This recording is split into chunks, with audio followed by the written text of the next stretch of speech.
नहीं, बहुत समय दिया। धन्यवाद अध्यक्ष महोदय। मुझे शिक्षा मंत्रालय के बजट की अनुदानों पर चर्चा में बोलने का अवसर दिया। माननीय अध्यक्ष महोदय, आज मैं इस सदन के समक्ष भारत सरकार द्वारा बजट 2024 में शिक्षा के क्षेत्र में की गई महत्वपूर्ण घोषणाओं और मोदी सरकार के पिछले 10 वर्षों में शिक्षा के क्षेत्र में किए गए विकास कार्यों पर चर्चा करना चाहता हूं, जिसमें उत्तर प्रदेश के लिए भी कई योजनाएं शामिल हैं। बजट 2024 में शिक्षा को सर्वोच्च प्राथमिकता दी गई। हमारे वित्त मंत्री श्रीमती निर्मला सीतारमण जी ने लोकसभा में अपना 7वां केंद्रीय बजट पेश किया है। इस बार शिक्षा के बजट में 20% की वृद्धि की गई है, जो हमारे बच्चों के भविष्य को संवारने की दिशा में एक महत्वपूर्ण कदम है। अध्यक्ष महोदय, मोदी सरकार के तीसरे कार्यकाल में प्रस्तुत बजट 2024 की सबसे बड़ी उपलब्धि यह है कि इस बजट में शिक्षा को युवाओं और महिलाओं में कौशल विकास तथा रोजगार परक बनाने के लिए महत्वपूर्ण प्रावधान किए गए हैं। इसके लिए 2024 के बजट में 1.48 लाख करोड़ की व्यवस्था की गई है।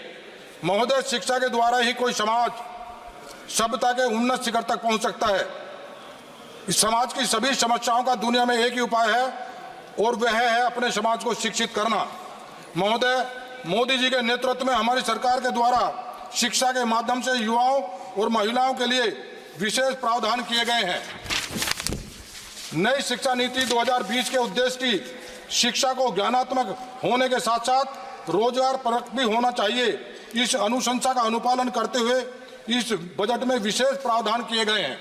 अध्यक्ष महोदय, बेरोजगारी देश के सामने एक बड़ी समस्या है। स्वतंत्रता प्राप्ति के समय से रही है। देश के भूतपूर्व प्रधानमंत्री स्वर्गीय चौधरी चरण सिंह जी बेरोजगारी को देश की 4 प्रमुख समस्याओं में से एक मानते थे।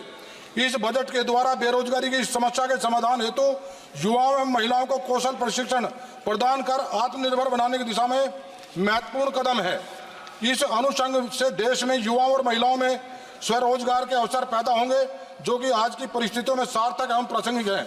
अध्यक्ष महोदय, प्रधानमंत्री पैकेज के अंतर्गत 5 वर्षों की अवधि में 20 लाख युवाओं को कौशल प्रशिक्षण दिए जाने का प्रावधान किया गया है।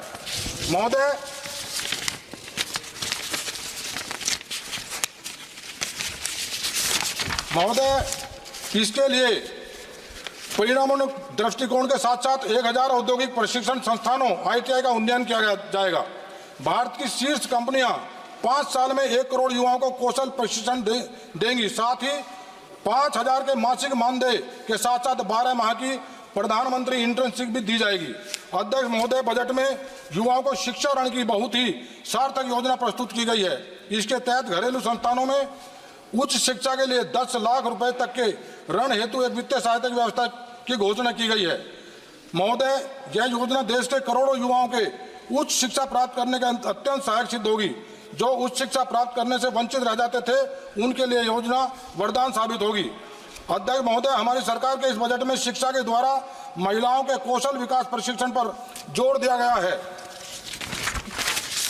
ताकि महिलाओं की रोजगार में अधिकाधिक सहभागिता हो सके। इसके लिए महिलाओं के रोजगार को बढ़ावा देने के लिए महिला विशिष्ट कौशल प्रशिक्षण कार्यक्रमों का आयोजन किया जाएगा। कामकाजी महिलाओं के लिए महिला हॉस्टल एवं शिशु गृहों की स्थापना की जाएगी। महोदय, अंत में मैं यही कहना चाहूंगा कि इस बजट में शिक्षा को ज्ञान परक होने के साथ साथ रोजगार परक बनाने पर विशेष ध्यान दिया गया है। यह बजट शिक्षा के दृष्टिकोण से युवाओं और महिलाओं की इच्छाओं और आकांक्षाओं को पूरा करने वाला सिद्ध होगा। इस बजट में शिक्षा के लिए किए गए प्रावधान देश को प्रगति पर ले जाने वाले हैं। इसके लिए मैं अपनी वित्त मंत्री आदरणीय डॉक्टर निर्मला सीतारमण जी का और विशेष रूप से हमारे मार्गदर्शक आदरणीय प्रधानमंत्री जी का धन्यवाद ज्ञापित करता हूं। और अध्यक्ष महोदय, आदरणीय प्रधानमंत्री जी भारत रत्न किसान मसीहा स्वर्गीय चौधरी चरण सिंह जी के विचारों के प्रति जो श्रद्धा है, उसके आलोक में मेरा विनम्र अनुरोध है कि मेरठ में स्थित चौधरी चरण सिंह विश्वविद्यालय का उन्नयन कर केंद्रीय विश्वविद्यालय का दर्जा दिया जाना चाहिए, जिससे कि शिक्षा के क्षेत्र में नए आयाम जुड़ सकें। धन्यवाद महोदय। धन्यवाद श्री